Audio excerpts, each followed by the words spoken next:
Hey painters, it's time to paint fruit again. Today we're going to paint purple grapes down here in the bottom of our design. So let's go ahead and get started with that. Well, you can see that I have finished up some of my leaves. I have finished up my nest and my eggs. So it's time to paint those purple grapes. I'm going to use a number 2 round blender. I'll be using phthalo blue, Payne's gray, and dirty white.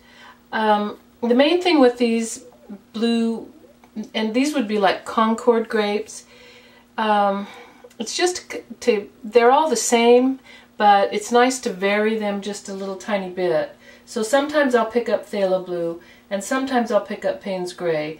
And normally I'm just not going to wash my brush in between, so I pretty much am just going to get maybe a little variety as I go along.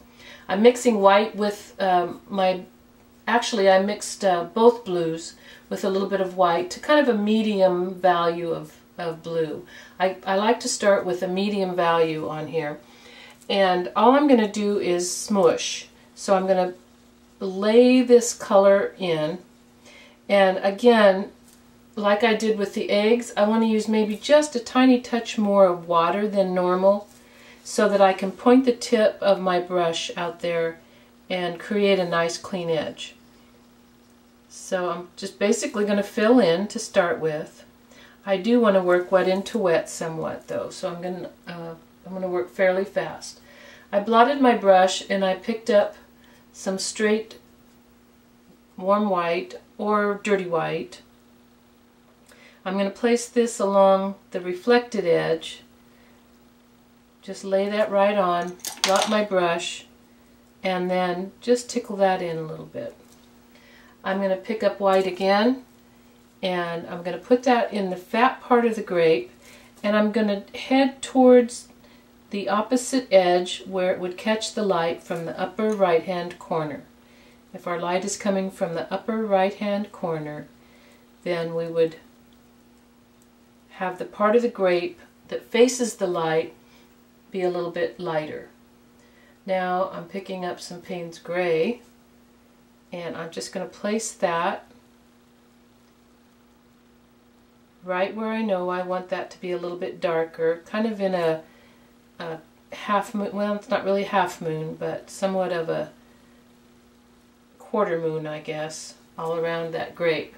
And if it's not dark enough, I'll pick it up again and put it on there again. Now, like I said, if I feel like my grapes are getting a little bit too gray, then I'm going to pick up some phthalo blue. If I feel like they're getting too bright, then I'm going to pick up the Payne's gray instead of the phthalo. Now I've got my dark in place, and I think I can get by with one more application of color before I have to let it dry. I'm going to stipple this light on again with my white and just tickle the edges and blend those together. Now I'm going to let that dry. The grape is dry now, and I'm going to use just a little bit of magic mix in the brush, and I'm going to pick up some Naphthol red light, just a bit, just a little bit on the tip of the brush, and work it into the brush with the magic mix. Then I'm going to go, and if I had all my grapes painted, I would just go ahead and tint all the grapes all at one time. Maybe not all necessarily in the same spot, but I would just go through and kind of glaze here and there.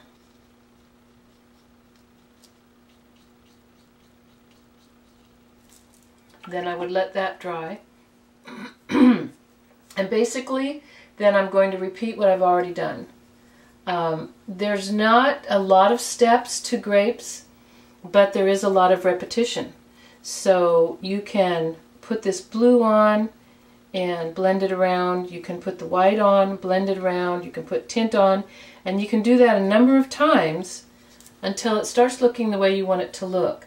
Sometimes you might get it done faster than others. It just depends on how well you get it blended, and you can kind of play with them as long as you want. You know, quit when you want to, when you think that they look nice.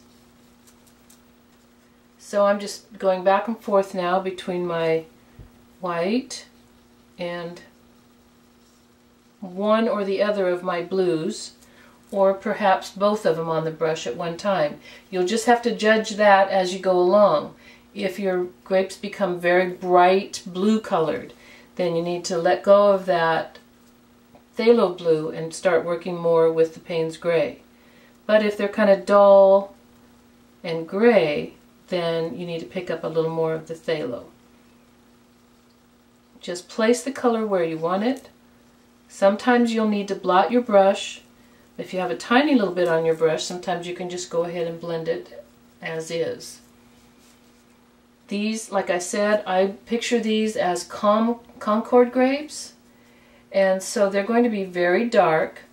And if you've ever seen Concord grapes, you know that they all pretty much look exactly the same. So there isn't a lot of mystery here. It's just getting these to look round. You can go quite dark with your blue.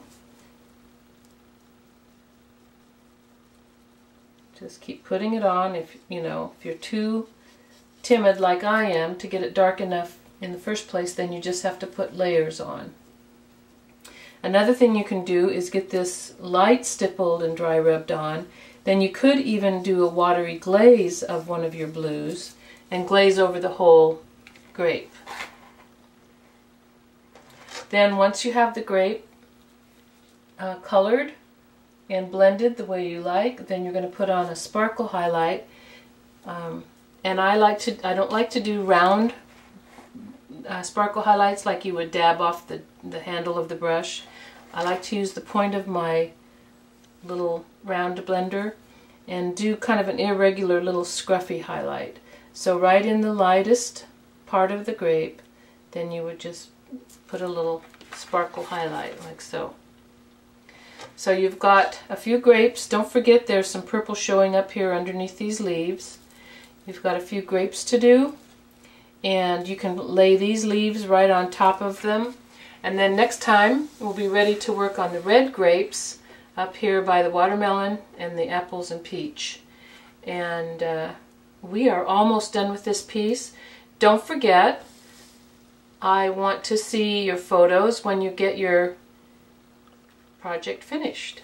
So don't forget to email me photos of your finished bowl of fruit. Thanks for painting with me. See you next time.